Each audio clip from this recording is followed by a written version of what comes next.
at University of Tsukuba. Yeah. So on the other window, we have Eric Siu, a Tokyo-based media artist and creative director from Hong Kong. So Eric has worked and lived in Japan for quite some time, right? Yeah. For almost a decade, 10 years, more than 10 years, Yes. close to 10 years. Actually, we talked about that. We almost know each other about 10 years. Right. So that's a long time. So without further ado, I shall invite my speakers to address the topic of today, which is, again, media art in Asia via their own creative process and practices. And after the individual presentations, we will have a more casual, perhaps a more open-ended chat and Q&A on the subject together. So I'll first pass on the time to Ochiai-san. So Ochiai-san, it's your time. So, actually, I'd like to introduce my artwork.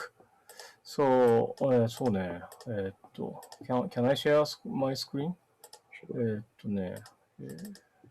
Can you see my screen? Yes. Okay. So, yeah, nice to meet you. This time I have art exhibition at the Hong Kong Art Center. As a background context, I choose this theme is Kegon. Kegon is a Japanese philosophical concept. That is, do you know the Laozi kana? Chanzi or Laozi? That is, philosopher in ancient China. Mm-hmm. That is do you know the poet Butterfly Dream, which is Sure. Yes, that is Chaoji. Actually, my Chinese is super bad, and however, I cannot pronounce correctly their name. However, in Japanese that is Soshi, or in Japanese it is Roshi, and that Kegon is Japanese one of the most oldest Buddhism philosophy in Japan, and also the transformation in these philosophy in the butterfly to the human, or time and space, and also the texture or sensitivity or materiality in the each Asian local philosophy. That is a strong background of our own media. And also, my artwork is based on the how to transform the scenery itself, like how to mediate the scenery or how to change the scenery itself with on the visuals, on the haptic or kind of things. And also my life theme, one of my life research and artistic theme is kind of the transformation. That means the end-to-end transformation between the like a wave field or scenery or visual towards like material things. The meta materials or like a computational wavefront. That is when you wear the VR goggle or something, like you see the like some visual feedback to eye, and also you can hear something as like a computational audio. Every space and sound is calculated, and that is transmitted to your ear. And also this kind of the computational wavefront, and also the materiality itself. It means like computationally fabricated materials or computationally designed material. And how can we like transform this transformation between the like a human sensory or animals or like a material itself. And then from I started career as a holographic researcher, so working like aerial graphics. This is artwork with plasma and holography, and which is those graphics in the air directly, and using the plasma, and also that is that have a low energy consumption, and also it can be haptic feedback or tangibility in the as a matter. And then first 5 or 6 years I'm working on like how to make it levitate object or draw the graphics in the air as a computer graphics background. So working the levitate object and draw the graphics or making the plasma. So my question is how can we making the structure between matter and image and between them? And because of that, I'm really interested in the transformation itself. So that means like what kind of transform between the camera and the display, and also the like haptic towards like interactions, and also like this what kind of transformation on the computer or beyond the computer or beyond the internet between the social network service. Everything has happened in as a view of the transformations. And also now Asia have like actually this is my なんだろう、Art Directed Exhibition at the Japan なんだっけ Emerging Science Museum that is called 日本科学未来館 in Japan at お台場。で、this is a permanent collection, almost 10 years will be exhibited if you came to Tokyo, please see and visit. And also, actually, we are focusing on the what kind of the like visibility or also what kind of the materiality will be changed after the computational nature or digital nature age. And also, like resolutions or materiality, also haptic and visual stimulations that will be transformed our sensory or our sense of the nature itself. So, and also that's why I choose these transformation also Asian media topic because of the these vernacularism or vernacularity. That means like we get the material from locals and build the artwork on the local side. That is called like a vernacular art or vernacular structure or vernacular building in the art context. In that case, like a media art is kind of the vernacularity in the Asian because of the smartphone assembled in China and also the ancient, not ancient, but the 40 years ago, Japan sold many televisions or home computing systems from Japan side. And also that's widely spread in Asian and China, also Hong Kong have like important export everything there. And also, I think these kind of the vernacularity have a strong context in each locals. And also, I'm now looking forward to how to get merged these kind of the local vernacularity of the like lens, also brown tube, also these kind of LCD. That is a new vernacularity of the Asian development, and also the how to get combined with the make it the like a philosophy with the Asian locals. So that's why one of the interest, and also the that's why I started the exhibition there. So I wanted to talk about these kind of the new nature or new vernacularity in these two guys. So I'm really looking forward to. I wanted to enjoy this tonight talk. So. Okay. So good. Well, thanks for giving a kind of a very general overview of some of your works and also some of your ideas. I think you did mention about, this kind of Asian, sensibility and also your take on materiality. So before we're going to go on for more detailed discussion, let me pass on the time to Eric, maybe I'll let Eric speak also about his own practice, and we can all tie this up together and see, where does it go. So Eric, the time is yours. Thank you. Again, so thank you for inviting me to join this talk. Yeah, I'm quite excited. And actually the first time I've talked together with how about with you?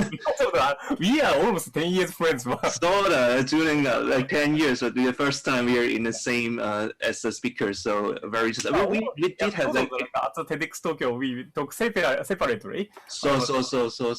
And then I think we were in the same exhibition sometimes. Yes. Often. Yeah. So in Osaka, there's more ありますで。So yeah, I'm very interested about how our conversation today, and actually, let me share my screen as well. So actually, to start talking about my own practice and my work as well. Can you see my screen? Yes. Okay, cool. Yeah, so I was kind of also try to respond myself with our main guest today, Ochiai-san, because it's also about your exhibition. So I was trying to also look into my own practice to find something that may be have a common language into it. So therefore, I kind of also kind of define or distinguish how throughout my artistic practice, there are some actually different kind of status and time and different kind of interests. Yuk already mentioned about my background a little bit, so I might just skip my self-introduction. So, I mean, anyways, artist from Hong Kong, now live in Tokyo for 10 years, still not good at speaking Japanese and still learning. So, yeah, and which I can switch more soon. But I've been here working as creative director and media artist. I also create a work called Tachi, which is an ongoing project, and I've been showing work in different places as well. Yuk, by the way, was my former professor, like very respected professor. So I'm very happy to have him moderate this talk. So just, yes, as I mentioned, I'm trying to like kind of put a timeline on my art practice throughout my some 10 something years of creating art. And I kind of able to find out like some direction that kind of pretty obvious in my art practice. The earlier on, maybe like, you know, the more old school time, which is like the media inquiry, that I kind of look for more medium specific beauty or medium specific like property from the media. To create some artworks, and at those time mostly related to video art, and then there's other kind of focus that I was more interested in after a while is when I start be introduced by interactivity. So I start be more interested in like body experience and how like digital technology or how technology enable us to create like some sort of like unique experience that only the technology can allow when art and technology was mixed. And then there was a time that I starting to be more interested in social issue and or like, you know, starting to look at my environment, my culture, and, you know, my connection to the city and the happenings in Hong Kong, in particularly my political awakening as well. So then my work practice is starting to drive towards like things about social issue and creative inquiry. So just like based on all this direction, I was trying to give some example of what kind of work that I've made. So like in response to also Tai-san mentioned about like looking for this like digital nature or like organism or like, you know, how data was become like technological data properly becoming an other kind of nature within digital world, and how that like media art is materializing that kind of nature. Looking back into 2005, actually, I make this work kind of also, if you would say that is an old school way to look into the nature, but it's more even not the digital nature, but the analog nature. Mm-hmm. So I create this work called Sliding Whites, and I was asking a question to myself, like, you know, what is the color white represented by different kind of technology, particularly the white color represented by a CRT monitor. So if you actually decompose the CRT monitor, they're actually just RGB pixel or grains or like cells in the television. Like, however, what I did was actually I shoot a white image of a sliding, actually a skating scene in Hong Kong, and then I make it very small and reshoot it by a camera in a big way. So then I scale that image back down to very small, because the big one that I shoot is actually just this TV cells that you're gonna be seeing. And then I scale it very small back to a small scale, and I just asking, will I get a white color back from an RGB color?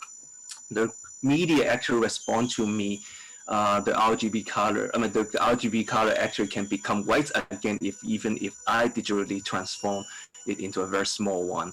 What really interesting is that the media actually respond to me. The color changing that you just saw just now on the video, it's actually, I did nothing to it. It's just like there's no After Effects or no digital like alteration of it. It's just like the media responding to me its own beauty of decomposing from white color into RGB cells. So that's like my first kind of like introduction to media art, how I try to explore this world to me.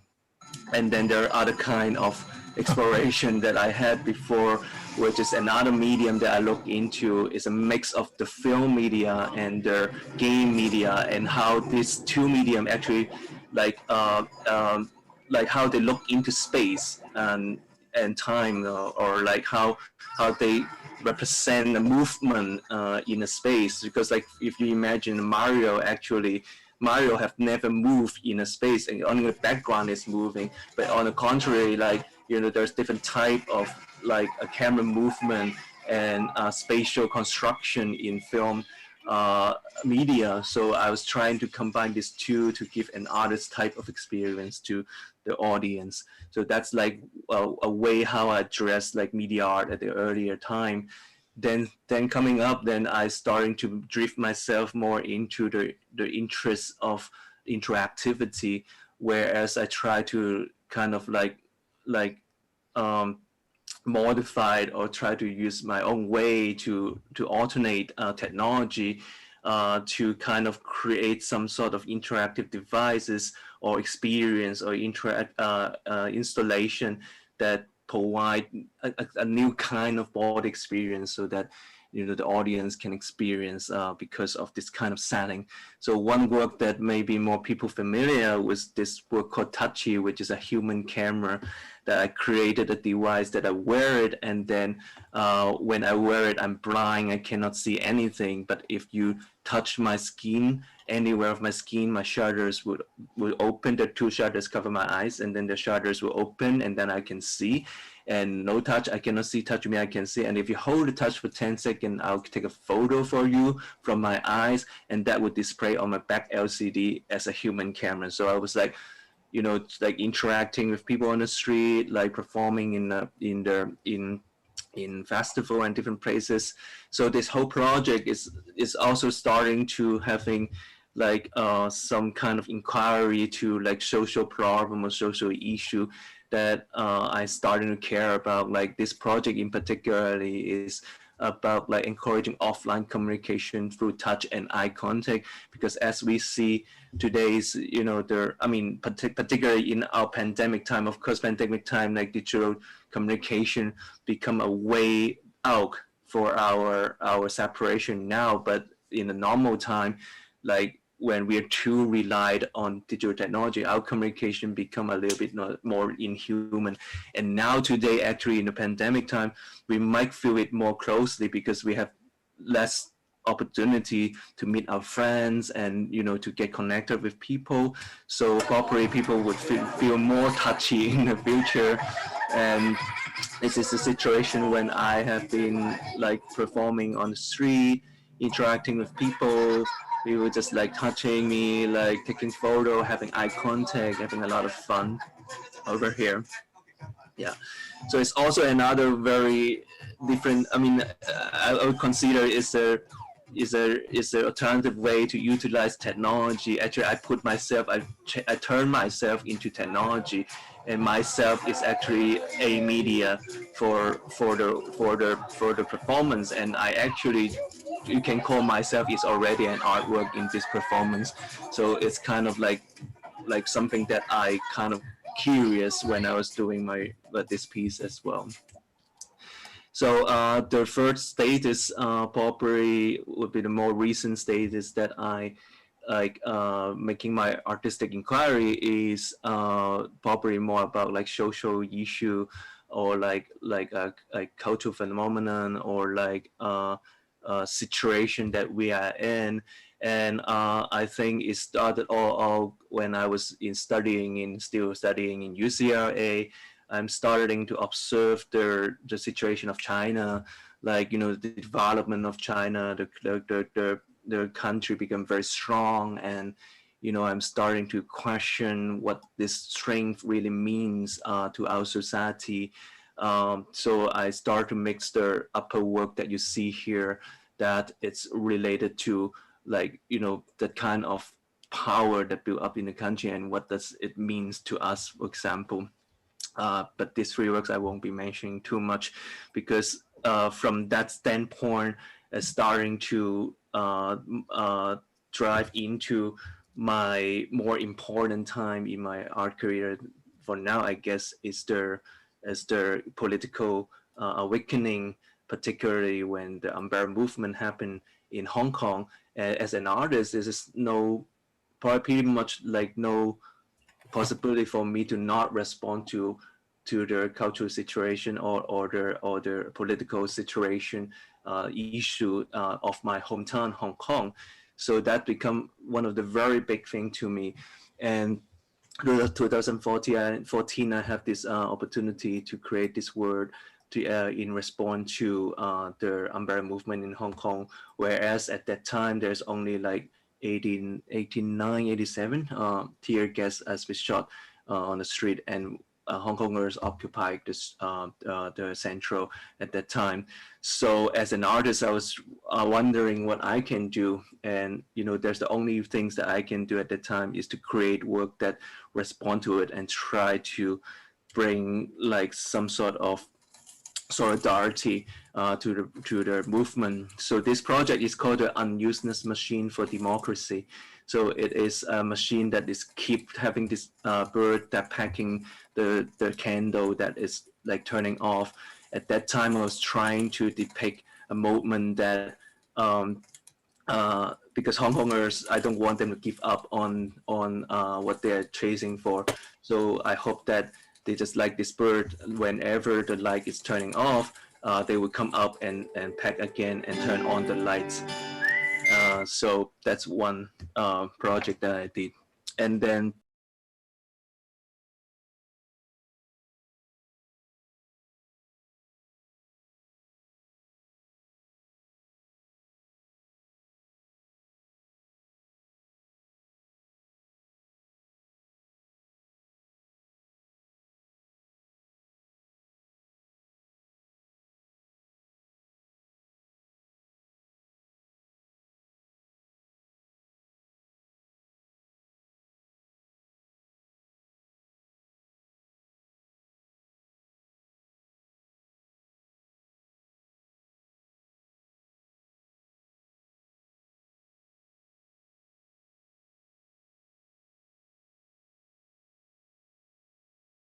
Hong Kongers feel hopeless or like helpless, but also artists feel helpless because I particularly I'm in Japan, like I cannot join the protest or anything. And even if you join the protest, what can you do?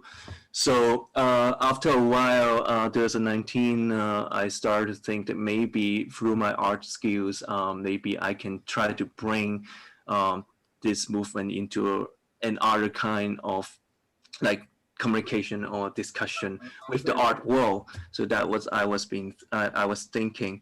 So therefore, me and my partner Joey has brought the Hong Kongers protest philosophy called Be Water by Hong Kongers, and we kind of add as two messengers. We actually didn't create anything. We add as two messengers. We make a research about the political movement in Hong Kong and bring it to Ars Electronica, apply it for the digital community category. And Hong Kongers, we didn't actually claim this is our award that we won. We won because we dedicate this award to Hong Kongers. All Hong Kong protesters has received this award. Is a golden Nika of digital community.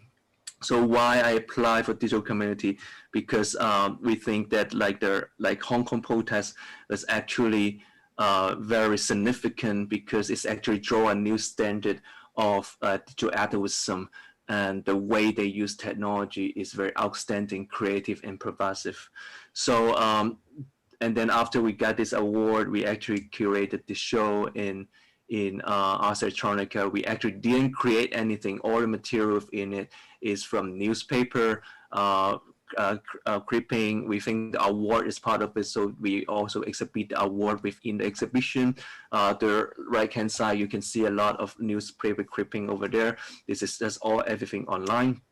And then we created, we assorted a system that allowed you to see like searching from a Google compared to Baidu, which is a search engine from China, which you can field a internet search engine, internet environment that with firewall and without firewall at the same time, which become a very interesting comparison because a lot of sensitive word has not been seen in the Baidu version, which with the same keywords actually. And then on the wall on the right hand side, you can see a lot of QR codes because we just allow people to just like freely, autonomously like navigate their QR code and see any content that they're curious. And then we also make an online version. If anyone who watching this show now, or Ochiai-san, if you're interested, you can visit bewater.digital later, which you also can experience all the content in the exhibition as well, and also experience this Google Baidu comparison as well. So, because Ochiai-san, you might actually なんか so difference between the Baidu result and the Google image result. Super huge difference. Huge difference. Okay. Yeah, you can try it. Yeah, it's really fun. Except like try Alice Chow or something. That would be quite. So, but just to fill in a little, because like since this talk is in Hong Kong, I guess most of us already know what's happening. But just let you know what do we mean about Bewater in this movement. I just kind of give you a really little bit background. So as I mentioned, like this protest in Hong Kong is very organic, is very like the digital technology actually play a very important roles. And then in order to actually really use digital technology in a very profound way, Hong Kongers introduced their philosophy from Bruce Lee. Actually, this is a saying from Bruce Lee called "Be water, my friend. Water is formless, shapeless. Water can become when water in a bottle, it becomes a bottle. When water in a bowl, it becomes a bowl. So water can crash, but water also can flow. So this is the way how Hong Kong protests. They can like tactically moving around in different places, formless, shapeless. Their methodology has always been changing, and this also in line with the availability of the technology and internet. And without technology and the philosophy of Bewater, the beginning of the political movement might not be as successful and as fluidly getting awareness in the international world as well. So therefore, actually, if you just look into it, because why Bewater can happen is because Hong Kongers all has a shared value of a unit to unite the protester, but they all respect a different way how people actually run the protest in their own way, make their own contribution. So therefore, Bewater is somewhat also kind of allowing Hong Kongers to demonstrate collective power, collective knowledge, voice, and action, belief in the society that big. So just give you a few examples. For example, like there is this like digital, I would say like digital democracy and open source. It is coming from this, like one example is this forum called Lean Hong Kong, was actually people has no leader. There's no leader in this protest. It's called leaderless and a decentralized movement. So a lot of ideas has been posted into this open source platform, allow people to kind of pick their own idea to execute basically. And then this is available by technology. And then at the time when the protest is very like hitting, people could like distribute information just on the street. If you hold a smartphone, suddenly you will get an airdrop information on your phone that pop up. So then to give you information. And then we do online petition. We have like online like a campaign like the Eye for Hong Kong before, and also when Alice Chow was being arrested, like Free Alice was also very popular, and also it become a trend in Japan as well as a digital activism at that time. So thank you Japan for supporting as well. Crowdfunding as part of their methodology Hong Kongers use as well. So like like people like there were a group of people that kind of raised money from everywhere and try to like post news, a full page news all around the world in different like newspaper in one day. In 4 hours, I think they raised it like for like 6 million Hong Kong dollar in order to do this thing.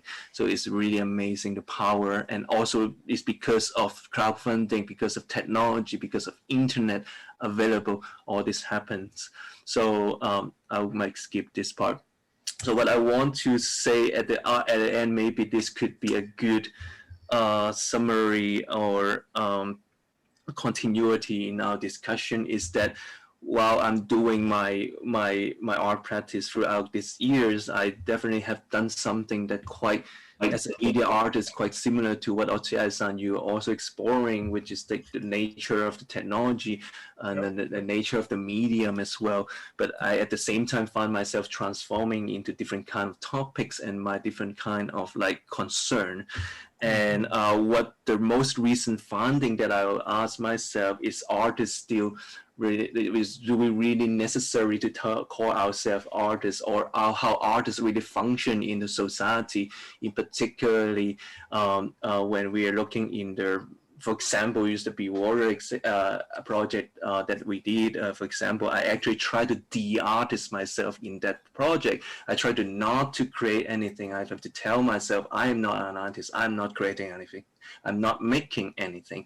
So, but then what I was saying, actually, artists do have a creative power, do have their sensitivity, do have their knowledge that they can make. Like the function is might not only be spectacular, but something that we can try to impact the society, making changes as well. So that might be something that we want to discuss coming up. And again, maybe the dynamic of Asia, where the place that we located, that could be also informed in our discussion. So thank you very much for hearing. Okay, so thank you, Eric. Thank you for your very kind of comprehensive sharing of some of your works and your ideas.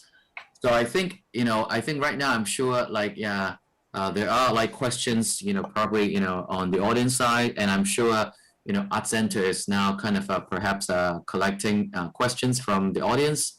So while they're doing that, perhaps I can also throw a few questions to two of my guests today, because I think. Can I ask Eric a short question first? Sure. Can I share screen? Do you know the word of the これ? Actually, this is in Japan that is called 空即是色即是。で、まあ、なんかわかんないけど、it's really difficult to translate it in English, but however, everything starts from the empty, and the empty starts from, everything is gonna be empty, and empty will be transformed to the everything. Right. Also actually you talk about the, なんか、Bruce Lee, the Be Water. And it is almost similar topic in the Miyamoto Musashi's Japanese, old, very famous samurai in Japan. And in Japan, however, Japanese, however, almost same things says in Japanese traditional culture. And also, that is from the culture of the like Buddha or Chanzi's tradition. Right.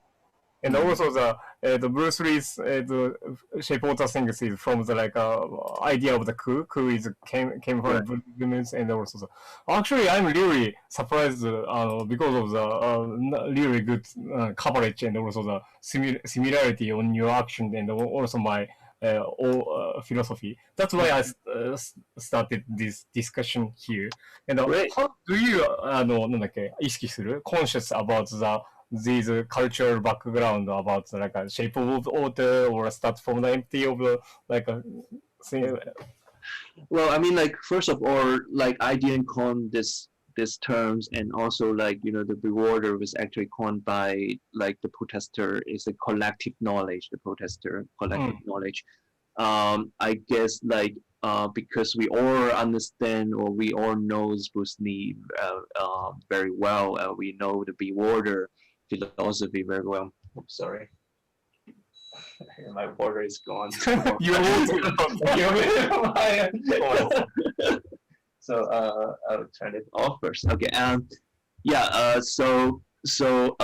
I guess I am aware of this philosophy when the protests come out, and then I guess quickly, not only myself but also Hong Kongers quickly like pick up this momentum and understand what does it mean, so that like the action can like quickly brand into it. And when you say this like ko-siki, emptiness and like color or solidified or like form and matter, for example. I mean, like this kind of movement was actually having quite like happening quite organically throughout the like 2019 protests actually. So I guess I actually learned this from Hong Kongers. I learned this from this whole protest. I mean, like when you listen to Bruce Lee, you were thinking this is a very beautiful philosophy, and you're thinking like, oh, it's great. I can apply this in my daily life and everything. But when you see the Hong Kongers become an organism that they actually utilize their whole thing in this way, you're really fascinated by that kind of possibility.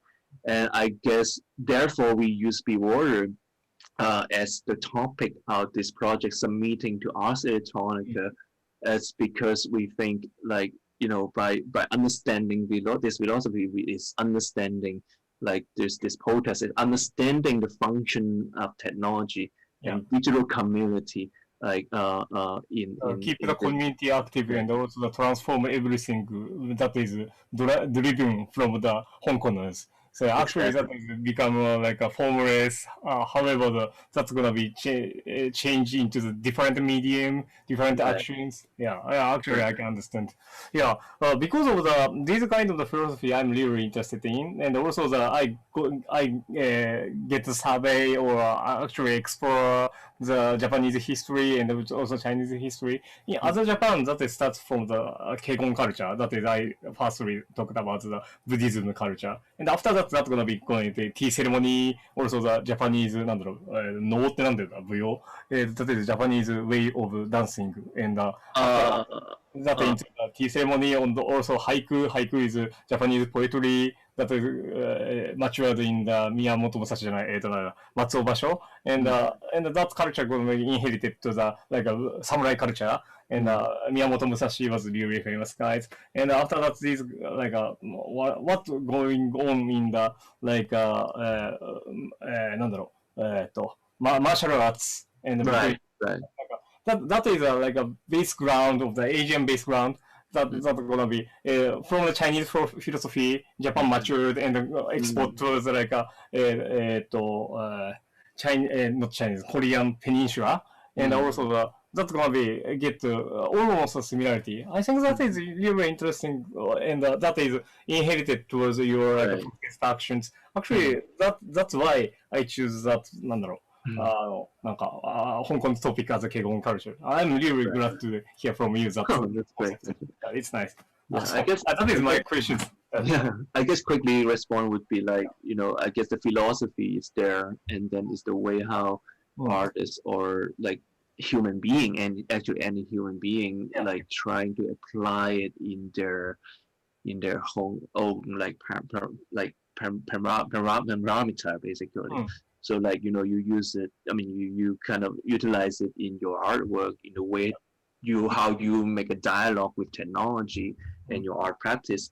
Whereas like in the Be Water case in Hong Kong, that's the whole thing about war, like whole thing about the protests and the social activism.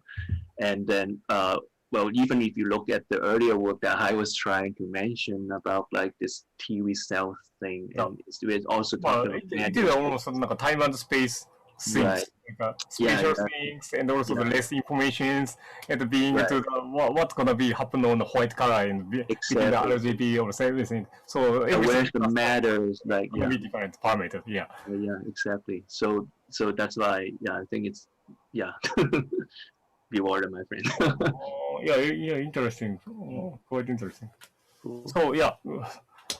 Let's go to the questions. Yeah, back to you. So I mean, I'm still waiting for questions. I'm not sure whether there are questions being posed. Yeah. Yeah, but I mean, while there, I think. Okay, so there's one question. What is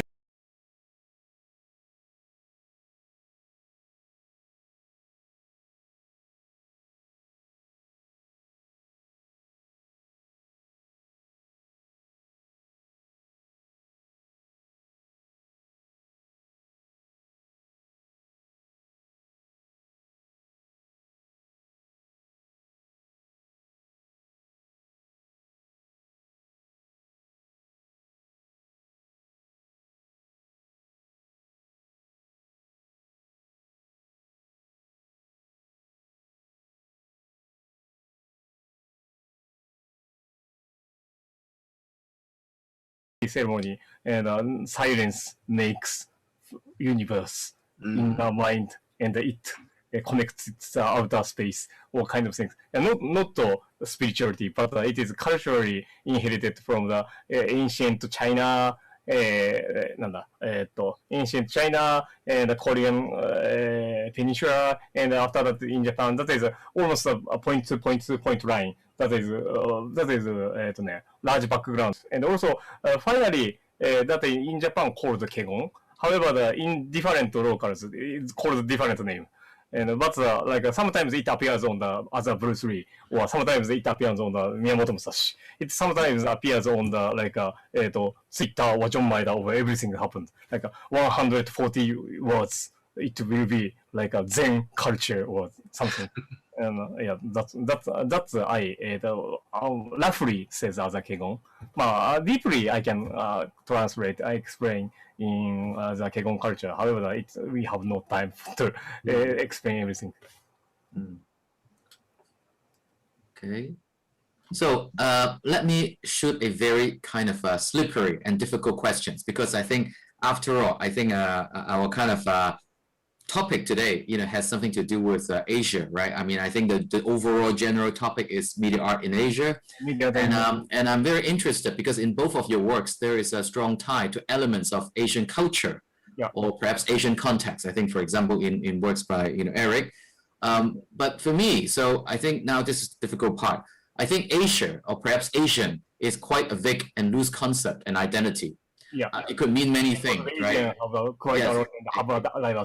Exactly. I think sometimes we use it in a very descriptive way, other times a normative way, but more often quite tactical.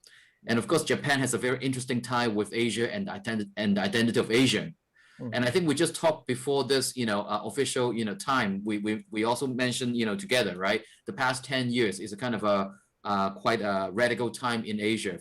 For example, in Japan, 10 years ago, it was the 311, and in Hong Kong, the past decade. So China have a strong dragon to the economic growth.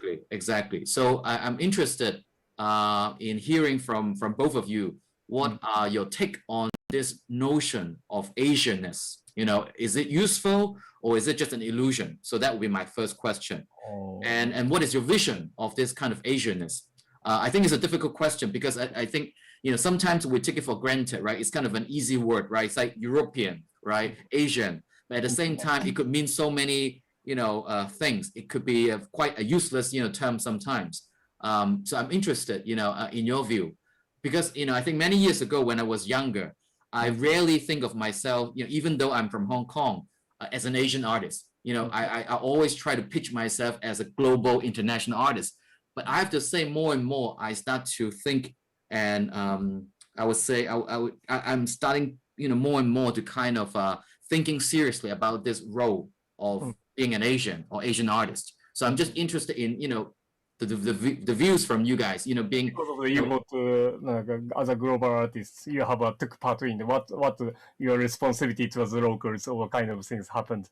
Because of, you have to do come Asians and what are Asia as compared to the as a global way, or what we need to discuss about the context. That is, I can understand what you're saying. Yeah. So I'm interested, just in your own very personal view on that. So either one of you can start This is a very big question. Yeah, actually, I'm really surprised that Eric's background philosophy saying about the almost similarity about my background, and also that is a lot of connections between the different cultural connection because of the sometimes it matured as a China, and also Bruce Lee different matured in different ways, and not Asian, but he matured in the like another movie cultures background or kind of things. And however, as a ancient view before the なんだろうな17th century, and Asian philosophy is spread widely as a Buddhism or Taoism, and also 孔子はなんていうんだ、儒教は I don't know about the exact translation to the one of the philosophy of the China. And however, that is widely spread to the Koreans, also China, also the like Vietnam's, and also Thailand or the Indonesia's, or everything a little bit similar but a little bit different. However, as a long tail cultural impact, it is about the like なんだろう、Aminisms, and also it have a like as a way of thinking and embodiment, or using the body to concentrate something and to get the aesthetics from the philosophy, or deeper into the inner mind, and got to the new state of the mind, and finally it gonna be came up with a philosophy, or that's a way to the Buddhist way to find the new philosophy, like a kind of Zen. And this kind of culture, like using the body and the mind at the same time, and also to establish some idea or something from the ancient culture. I think this basis of the like what the body is, or what the form is, and what the water is, or kind of things is almost have a similarity in the Asian locals. However, the other government or laws, or like history in the moderns, totally different.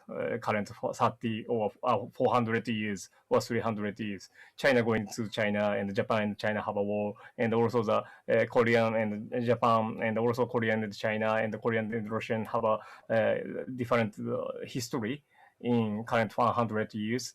However, なんか this base background idea of the なんかI called it Asian, like culture, like kind of the Taoism and Buddhism, and also this philosophy get mixtures, is sustainable current 500 years, or I think so, but that is a common background of Asia.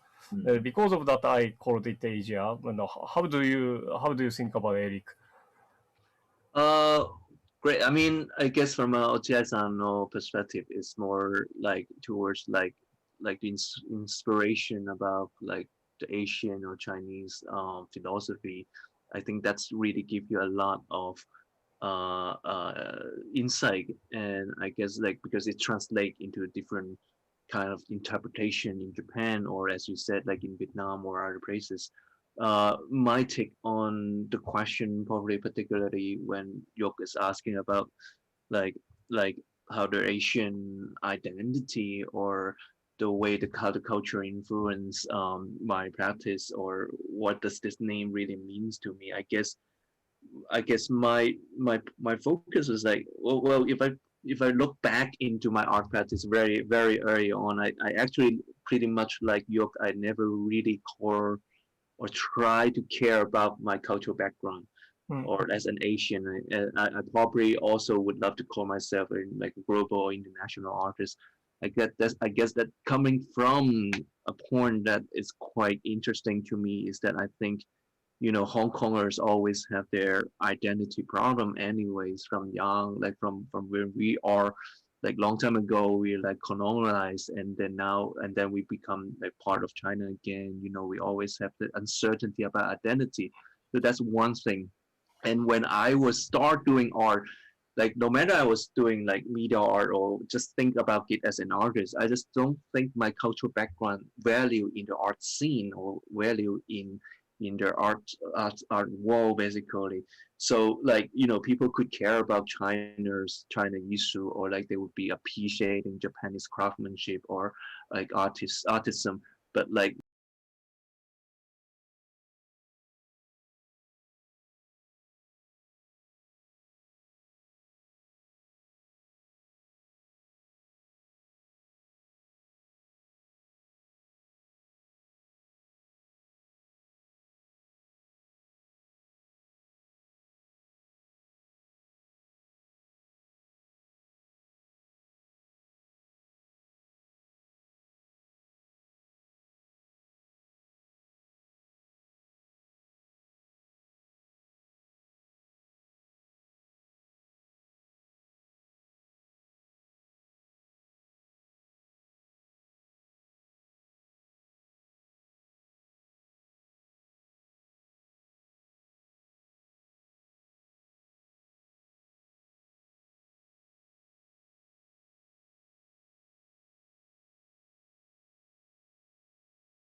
So let me, hi everyone. So let me kind of recap.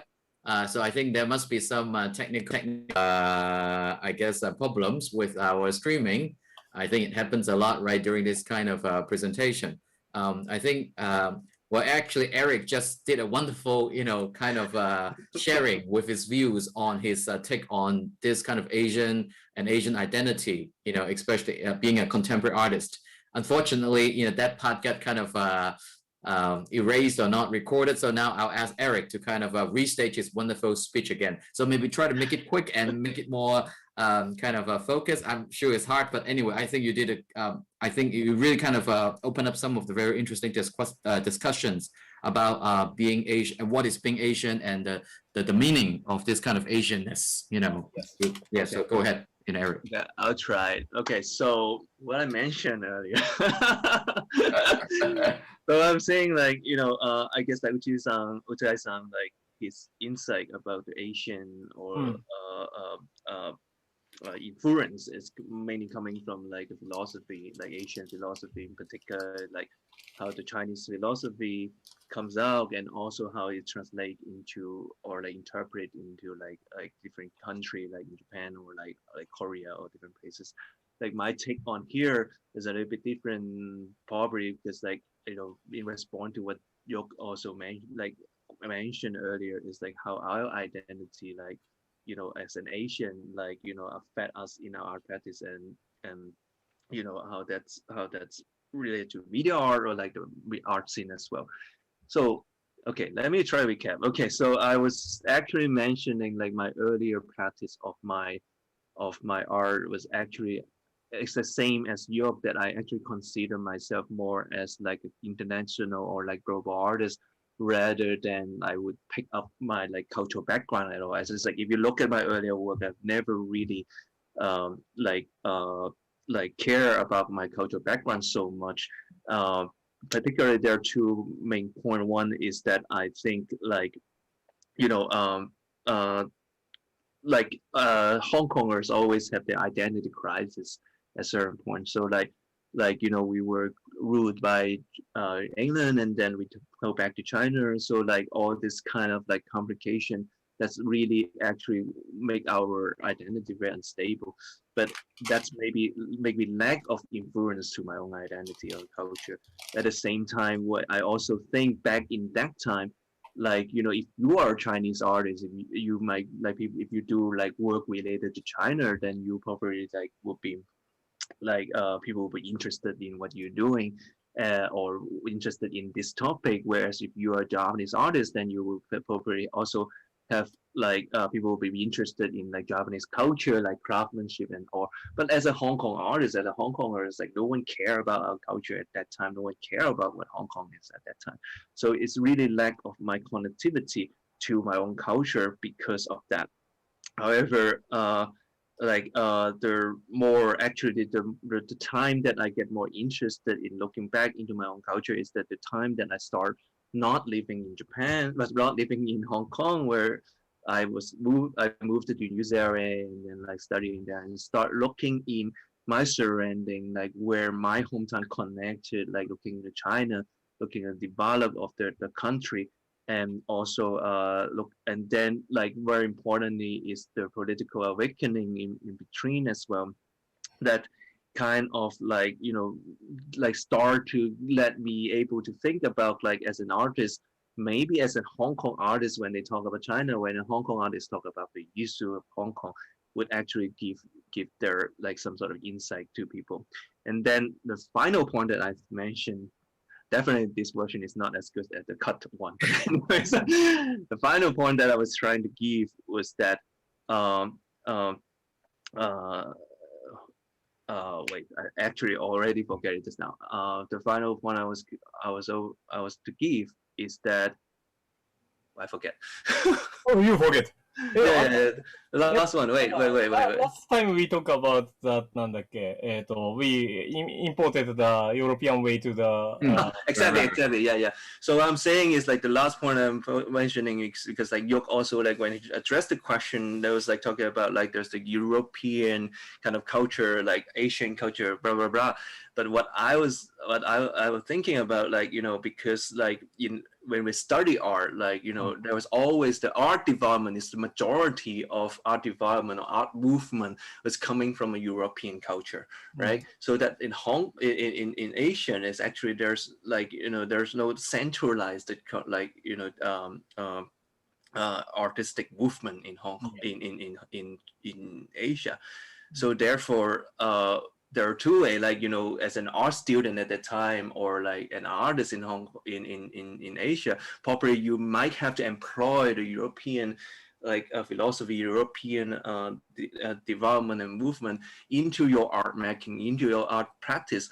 Whereas sometimes you also might probably as an Asian artist, you can develop your own, you find your own way, your own Asian discourse to make your own like Asian, more Asian kind of work. Because of the Japanese, なんだっけ、University of Fine Art, first dean, first president, hired from the other country, from European guy. Exactly. Yeah.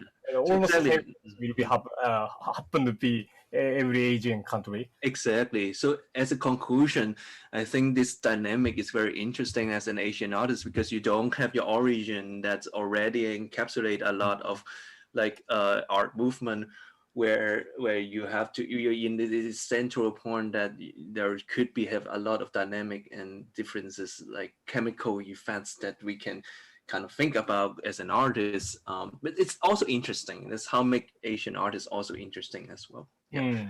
Like I guess I have 60% of what I just said earlier. So. That's good enough. Okay. So, well, good. I think it's a kind of interesting views from both of you. You know, like, you know, both working in the context of Asia, reflecting on this kind of Asianness. But before we're going to go for more abstract questions, I think there are two very specific questions to Ochiai-san. I think one question is about your photography. I think. Yeah. So yeah, and also there is a second question which asks you why, you know, do you think media art is a good, you know, form or medium to address the issues of material and nature?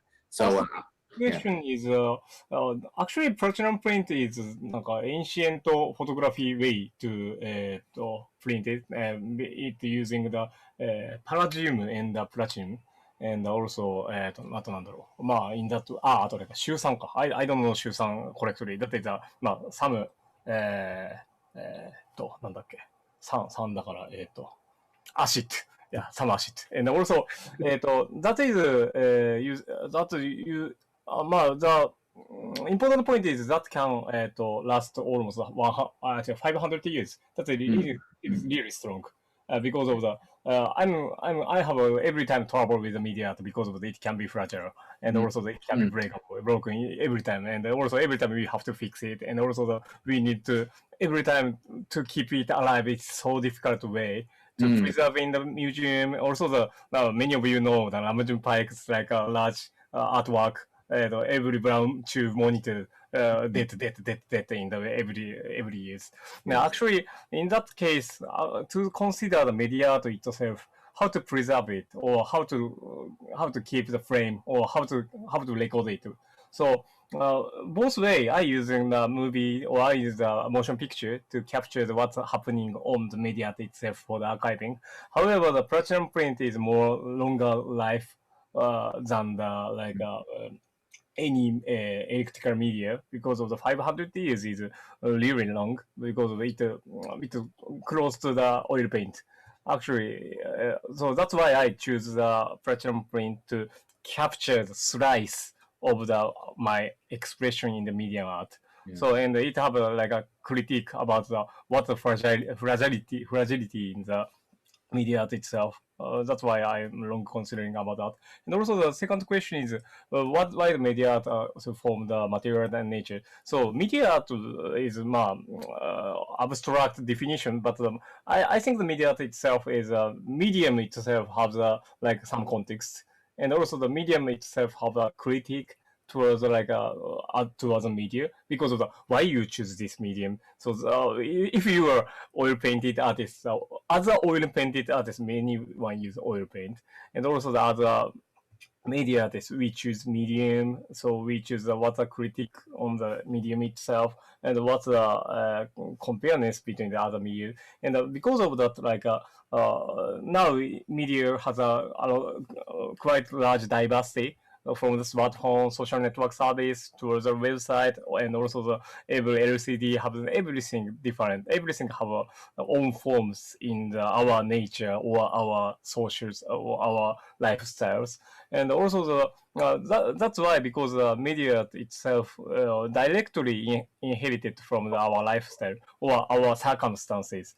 And that's why I choose that topic from that is good to discuss point from the material nature. Material, it means what happening on the resolution, time and space, or also time delay, and what happening on the medium itself, or what needed for to perceive something happening on digitally.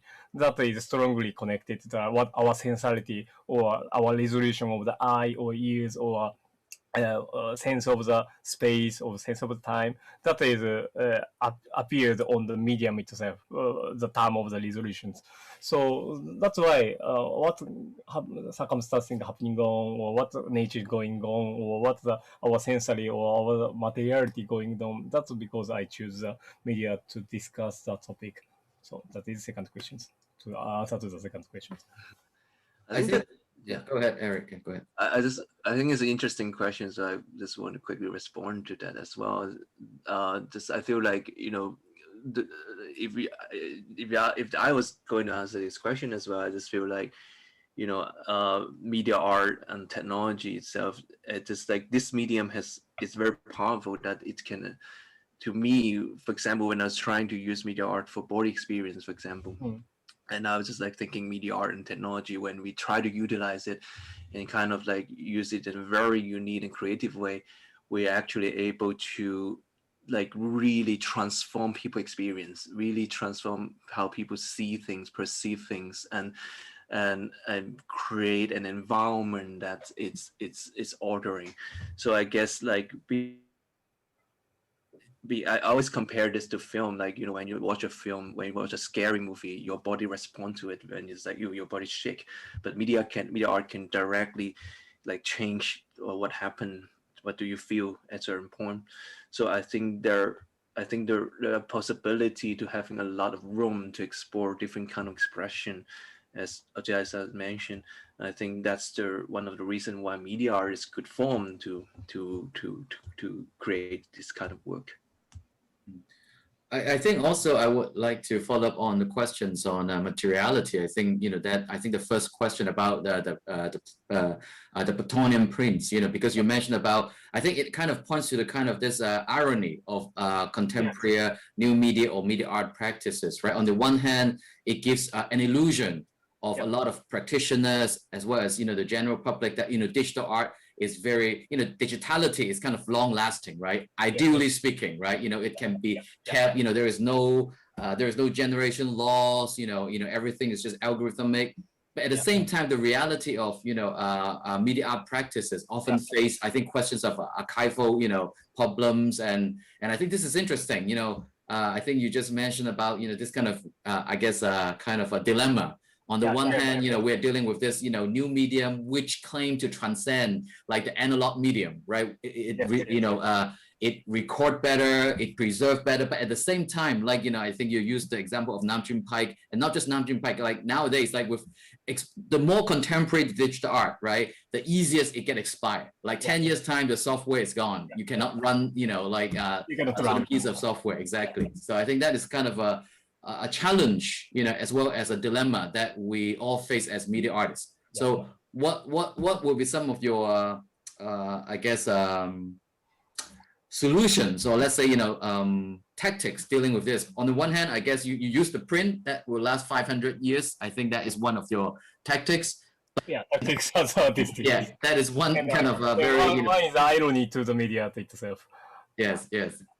How about other thoughts? More kind of in general, other than using the the stronger print, but I mean, how do you come about it as an artist? That someday perhaps your work might not last as long as all these previous, like kind of a more kind of quote unquote fragile form. In fact, the fragile form are actually much stronger than this so-called, this kind of virtual form. So what do you think?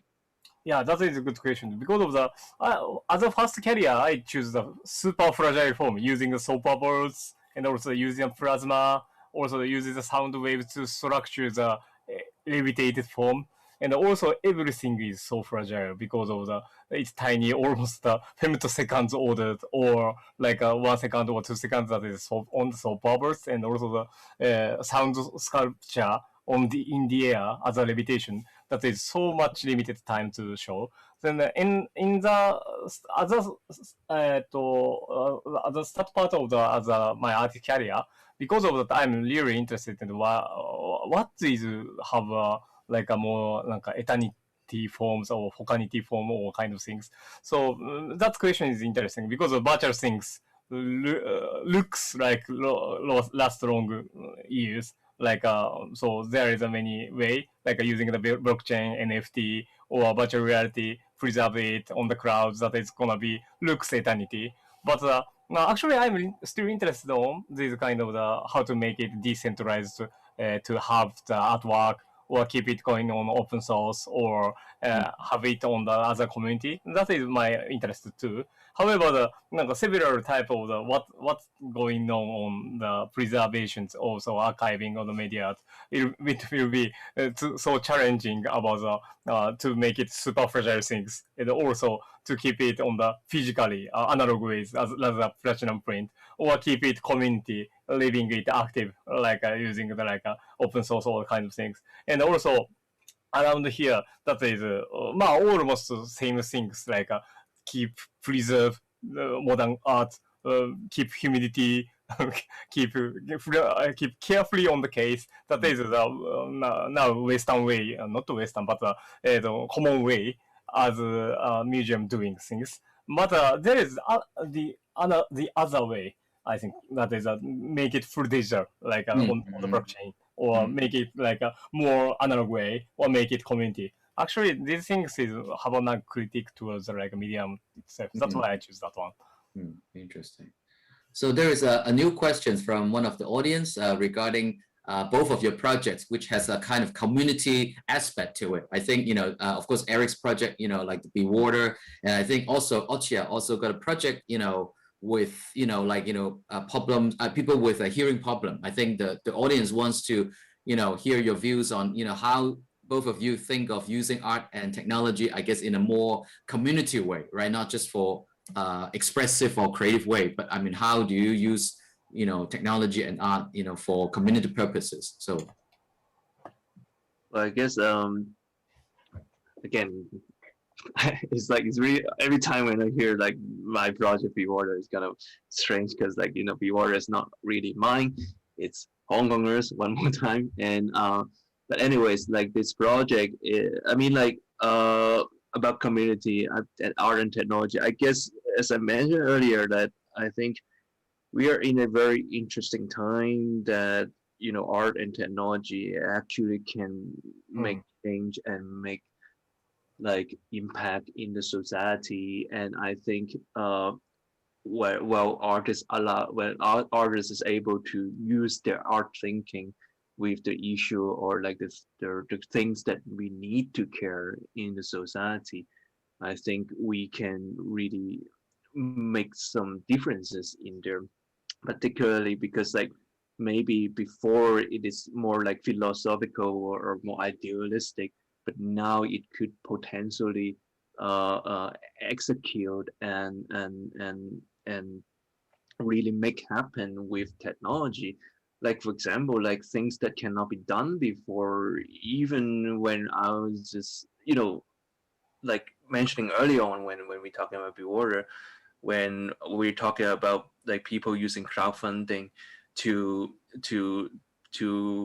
post like newspaper news, full page newspaper like globally, this is something that no people cannot do it before. Like in 10, 20 years ago, there's no crowdfunding, so it's impossible to do this kind of thing.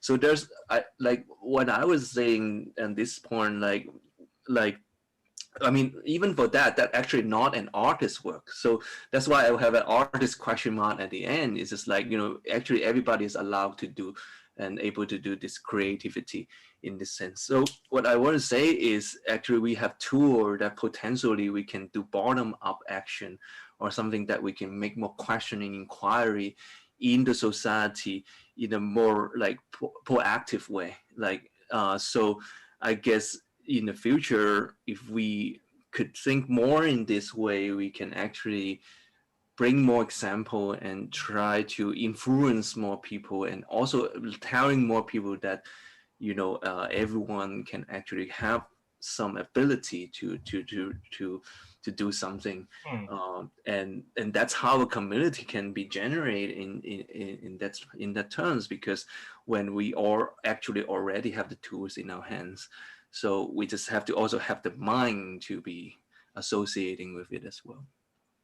Often, I want to answer the same questions, and I often say about my students. So artist is not special job or special title for the humans. However, art is like almost ordinary ordinary one of the member of the society itself.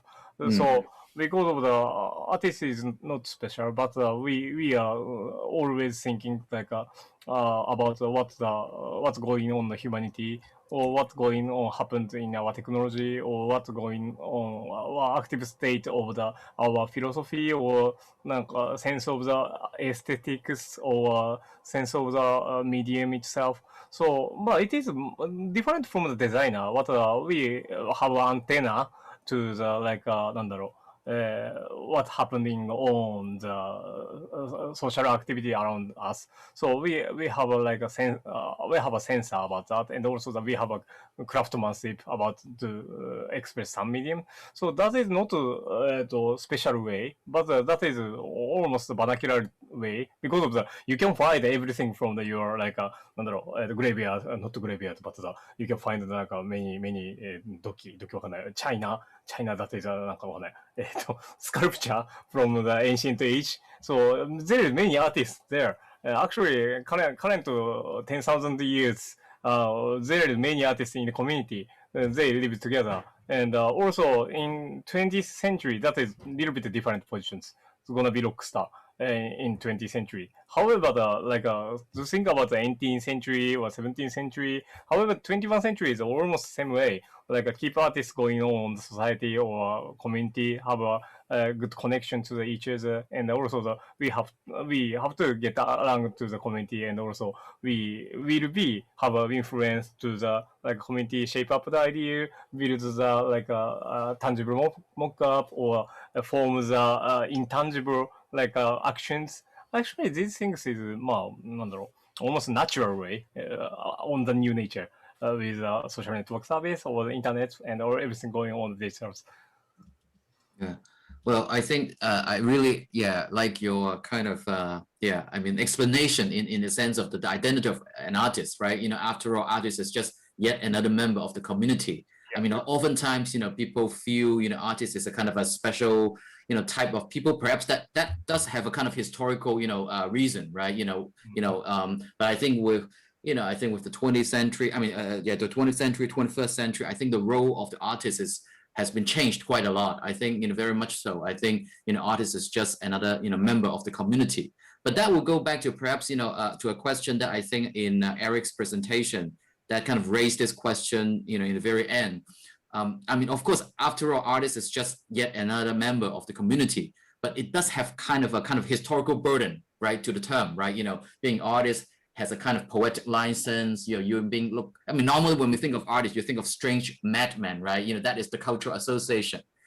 Do we need a new label for our kind of practice? Because also with media art, especially, I guess, with a lot of your work, has a much stronger tie with, science, which traditionally is not being addressed so much with the artistic practice. So of course, what Eric mentioned. Okay, perhaps your work now is less. Well, at least you won't call it artistic in a traditional sense of the word, but perhaps a kind of creative interventions, right? A kind of engagement. In that sense, do we need to develop, or do you think we need to develop a new term or terminologies or discourses to address this sort of newer practices, which are creative, poetic, and yet it has a kind of slight difference compared to artistic practice in the 20th century or even beyond. Especially there is a much stronger tie with science. I mean, what do you think? Oh, good question and a good discussion. Sorry, my cat. That is an artist, huh? Sometimes they hit keyboards, and so I think that is good. What the point is, often I said about what to think about the citizen science. Citizen science is citizens took part in the role of the science, to find the star or to a social activity or to record what's the climate change or what is the humidity change on there. So citizen science have an impact on there, and also the artist itself will be gonna be more as a community activity doing the art itself. In Japan, it calls the term mingei. Mingei means almost art and crafts, almost same meaning, art and crafts. And also in Japan, 1926 or 28, that started the art and crafts movement in Japan.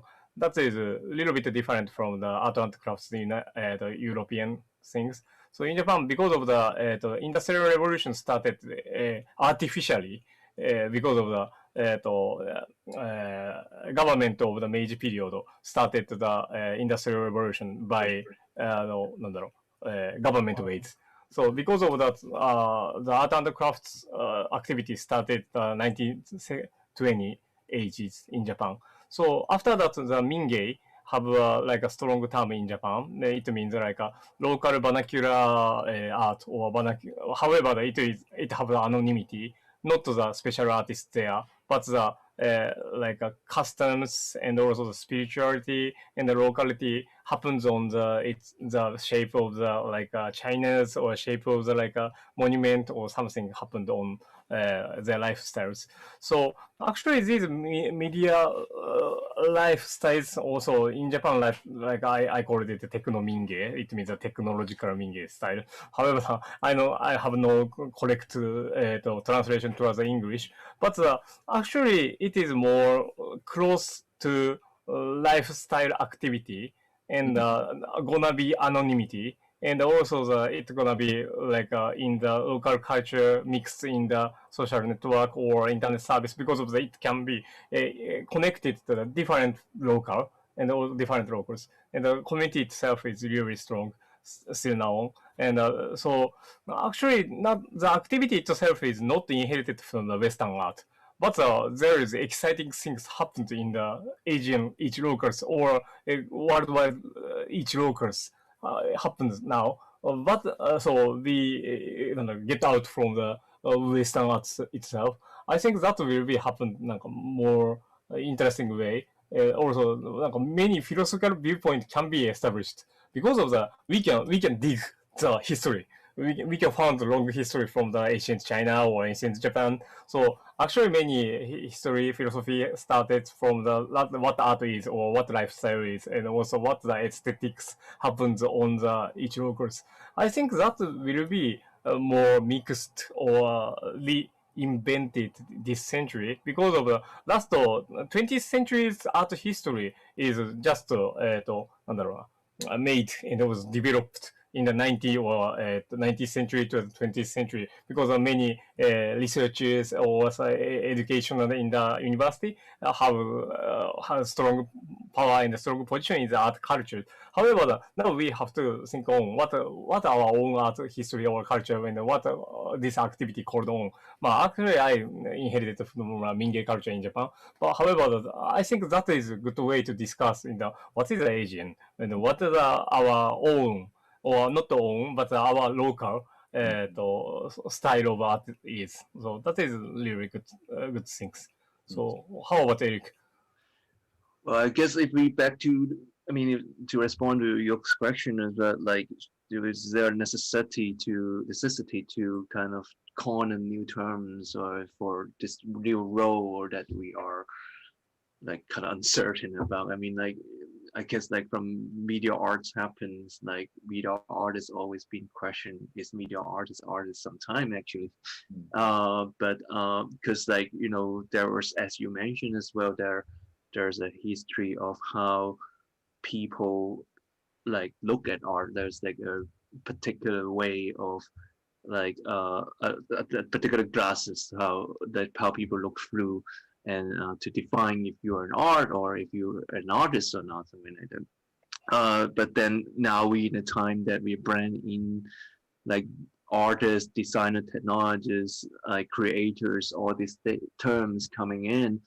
And the question is, do we have to have the new terms? I guess I don't know. It's really hard to answer this question. It's like, you know, to me, it's really your personal choice. It's just a choice that you want to make or not. Do you need to have this communication to your audience or the people that you want to communicate? Like what kind of role you are? Do you need that cultural background or history of that role that helped you to communicate your work with other people? Well, like even for myself, I would also like wear different hats when I was doing different projects. I've been called a designer, I've been called inventor, I've been called creators, artists, like performers, all kind of things. But I think the work speaks for itself, and also I think it's more important what you're translating out, what you are giving out, what experience that you're providing, what question that you're questioning in the society.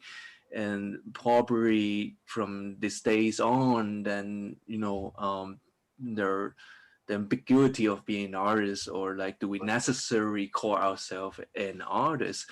I think it might become less important already, because it's more about like, because the information is quite circulating. If we want to understand something, is really, you know, there's everything on the page, so, or on the internet. So then you understand what this person do. It doesn't really matter what kind of role he is. Or she is. What really interesting, take an example for, again, the Be-Water submission. When me and my partner submit the project to Ars Electronica, we didn't want to call ourselves artists. We didn't even want to call ourselves like creators or whatnot, because we really don't want to say we created anything, because we are just proposing, we're nominating Hong Kongers to get this award, not us getting the award. So what really interesting, at the end, we come up with a terms for ourselves because we need to communicate this role. So we come up with a term for ourselves, which we call ourselves messengers. So yeah, we're just two messengers that bringing this Hong-Konger excellence on digital technology, digital community to Ars Electronica. So that's what I'm saying. Like, you know, I mean, if can messengers means anything in the art world? Can messengers means anything in the practice that we already know? Like, you know, no, but that's what we are doing. So, and that's when we're doing this messengers translating, we found the art value within it. And even if we think about a long time ago, when Duchamp was like just basically claiming, when he pointed at an object is an artwork, you know, his role as an artist also is very like has a very interesting critical thinking in that as well, right? So yeah, I guess we could probably keep this question open for anybody to pick their own way to going as well, I think. Okay, I think our time is almost up, and I will use my privilege of being a moderator to ask the final question. And I will shoot this question to Ochiai-san, because I think it's really a kind of a nice anecdote for the local context as well, because you did mention in your video, your video recorded for the Hong Kong audience, right? Hong Kong is one of your, I guess, city that you have traveled to before, and I think you observe this change from neon light to LED light. Yes. Right, and I think that is a really very kind of open, beautiful metaphor. I think you feel sad and sentimental at the same time, of course, and nostalgic. And I mean, what do you think about that? I really like the way you put it, right? From neon light to LED. Yeah. I mean, yes, definitely LED is more, energy efficient, it's cheaper, but at the same time, like what you seem to suggest, there is a kind of a loss in that, a kind of poetic loss in this process. What do you think? No, I think the LED itself is really strong power at the night, and because of the in the Team Chelsea or out there, we can it is look like daily sunlight. It's gonna be LED light came out. And however, almost 20 years ago, that is gonna be more like mysterious and looks like more like I don't know, light temperature is more low, not low, more high. That's gonna be more like orange like visual, and I think that is my one of the favorite things itself, and so my one of my nostalgia is how can we keep the view or scenery itself using that medium. But the medium itself gonna be changed, so it will be gonna be changed to the LED. So near future, it's gonna be more energy efficient or something happened. It's gonna be replaced to that things. So that is difficulty on the media itself. So because of at the Namjoon Pike, we use the brown tube, and now we use the LCD. And the different artists gonna be holographic or something. And however, the medium itself have its expression and its feelings. So like Hong Kong scenery. So from that, like normal light bulbs that have really passionate me. However, the LED, a little bit different, but it is strong. Not so bad, but it's different. But in the future, that will be gonna be different. So media will be continue with get along with a different medium. Yeah. I think that is that's why I choose that state on that side. So really thank you to pick that sentence.